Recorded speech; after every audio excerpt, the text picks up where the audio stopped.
A virus, including a retrovirus, causes a disease within days, weeks, or at the very most, a month after infection.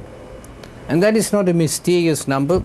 That number is a direct function of the generation time of the virus, the time a virus needs to infect a cell and generate new virus particles.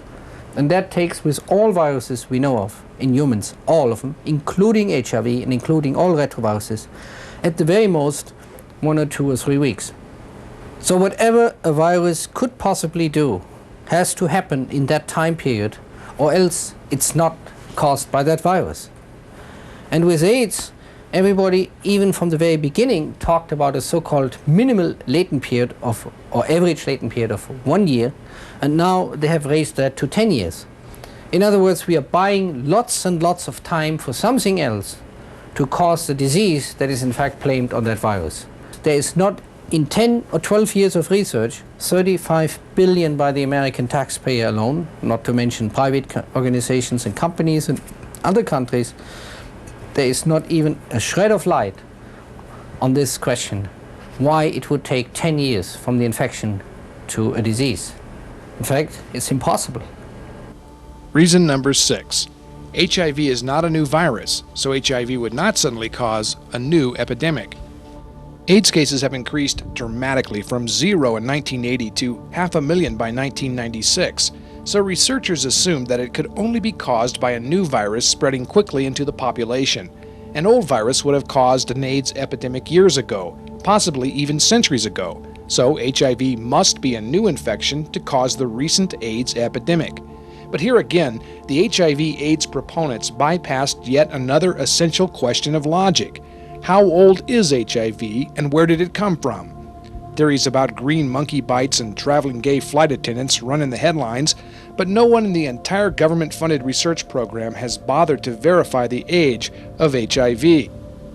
Peter Duesberg says HIV is very old, using the fundamental means of dating viruses found in Farr's law. Farr was a British epidemiologist, William Farr, in the first part of the 19th century, who noted when a new epidemic comes into a population, like AIDS is said to be new, or the virus causing it is said to be new as well, and then it spreads exponentially in that population. Translated into current tabloid newspaper reporting, it explodes into that population, like a seasonal flu epidemic. That's what Farr's law says.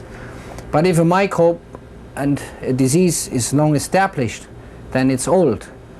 So when you look at HIV in America, you'll find ever since it can be detected, 1 million Americans are positive. That was first reported by the Centers for Disease Control in 1985 and has since been repeated over and over and over every year for 10 years or 11 years now, almost 12 years now.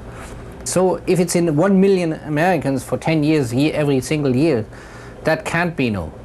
And those statistics are harder than anything we ever had in microbiology. 25 million Americans are tested once a year. It's 10%. A Gallup poll is usually within a percentile when you test 10,000 Americans, or 5,000 they call them by phone, and they get it within a percentage accuracy. This is done on 25 million people for 10 years. Nothing has ever been checked so carefully. That's an extremely hard number. This thing is, age is old. This virus is in America, is older than America. It came in with the immigrants. That's older than the Constitution. So, HIV is not a new virus, and many of the people who have antibodies to it got it perinatally or from their mothers, not from dirty needles or unsafe sex, and have lived full healthy lives for centuries without AIDS. Number 7. HIV fails Koch's postulates. The universal test used by scientists to determine if a disease is truly being caused by an infection was designed over 100 years ago by Robert Koch, who discovered the bacteria that causes TB. HIV fails this test. Koch's postulates state, first, the virus or bacteria must be found in all cases of the disease. Second, this germ must be isolated from the infected host and grown in a pure culture. Third, the germ must cause the same disease when injected into a new healthy host. And finally, the germ must be found growing again in the newly diseased host. HIV fails postulate number 1 because 10 to 20% of all AIDS patients have no HIV at all. When HIV can be found, it is only in very small amounts and usually dormant. HIV passes postulate number 2 only on a technicality. It can be isolated, but it takes huge amounts of cell tissue to find it. Then a difficult chemically induced process is needed to reactivate the virus. By contrast, large amounts of active virus can easily be found with other diseases. HIV fails postulate 3 hands down. HIV does not cause AIDS when injected into test animals like chimpanzees, and more importantly, human healthcare workers accidentally infected with HIV rarely get AIDS unless they use drugs and AZT. Robert Gallo and the HIV orthodoxy have dismissed Koch's postulates as old and out of date with modern medicine. But the postulates have stood the test of time, and scientists who have ignored and bypassed them have done so at their own peril. Time after time, with diseases like scurvy, beriberi, pellagra, SMAN, and even the failed virus cancer program, all ignored Koch's postulates and all proved to be non-infectious. All efforts to find infectious causes ended in a dismal failure. And now, HIV and AIDS? It's obvious that HIV fails to cause AIDS beneath the microscopic lens and on the drawing board. But it doesn't fly in the population studies either. When we use the telescopic lens to observe the population at large, HIV's failure becomes linked to real names and faces. The population studies prove beyond a doubt that HIV does not cause AIDS. Number 8. AIDS has remained in its original risk groups for over 12 years. When an infectious epidemic strikes, it begins in small clusters, then quickly spreads throughout the entire population. If a disease does not spread, it is not contagious and must be caused by something non-infectious. Figures compiled by the Centers for Disease Control confirm that AIDS is not spreading into the population at large and is locked in its original risk groups. Homosexual males, IV drug users, hemophiliacs, and blood transfusion patients make up 97% of all AIDS patients and have continued at that rate for over 10 years.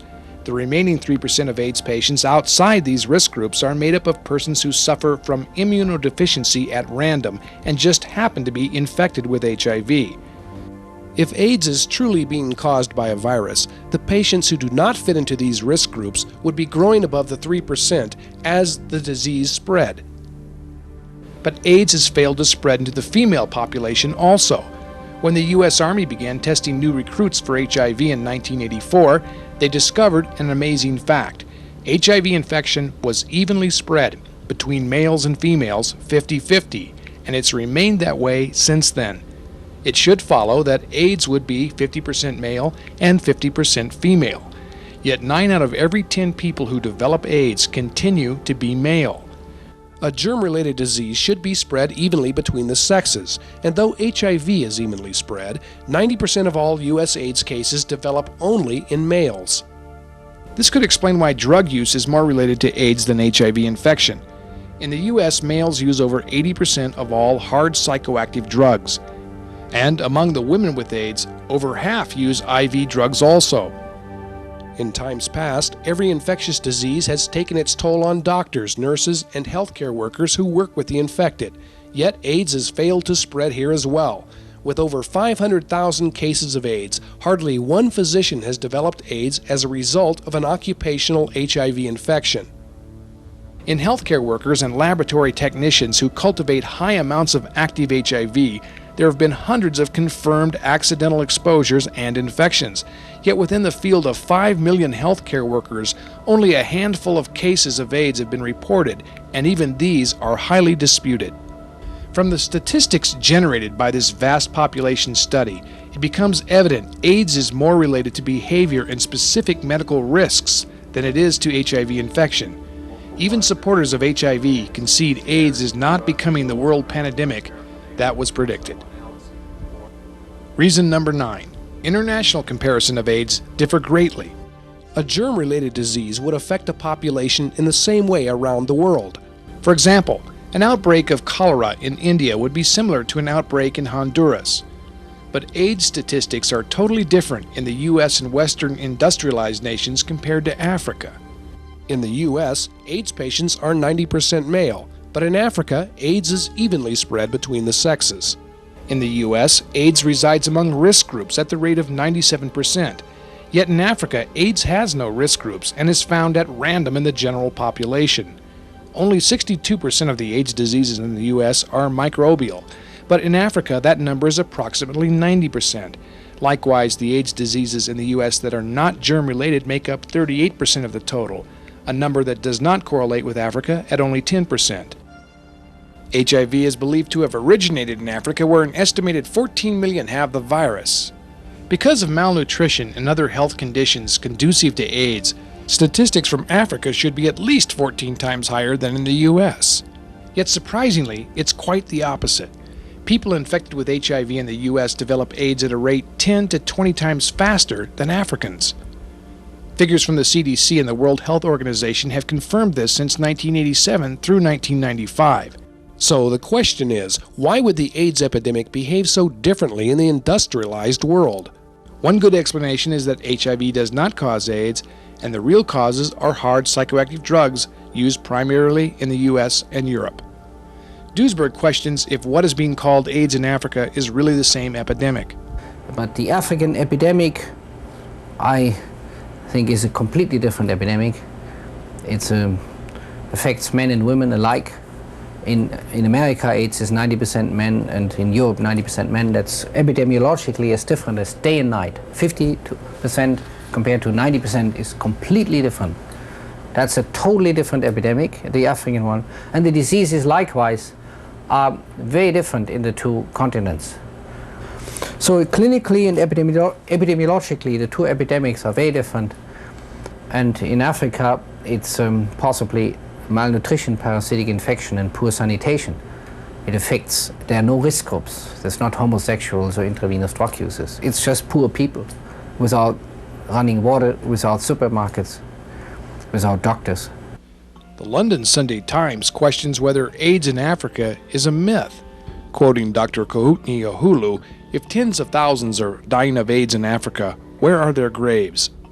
Well, one of the members of our group is a fellow called Philippe Kreinen, who is up there in Tanzania,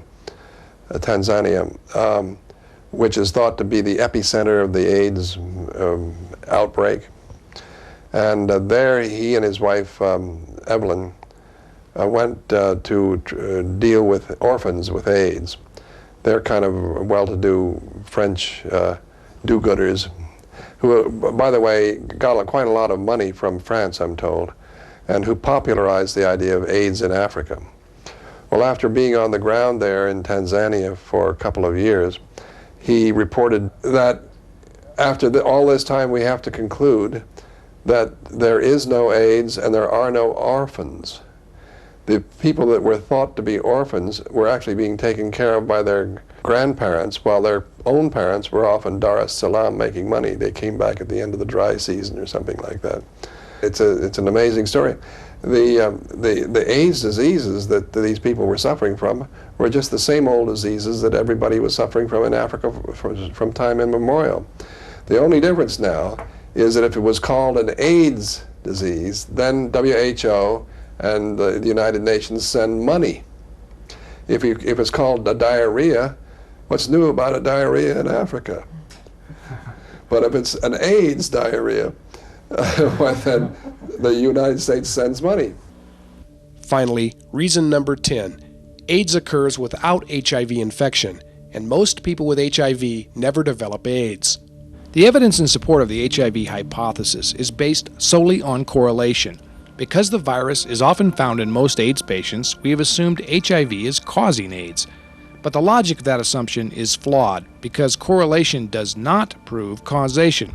For example, the presence of HIV in AIDS patients is no more proof of the cause than the presence of birds on power lines prove that the birds cause power failures. They only correlate. So if HIV is a harmless passenger virus that only correlates with other real causes of AIDS, we should expect to see two things: people with AIDS who are not infected with HIV, and HIV-infected people who are healthy and do not get AIDS. And that is exactly what has happened.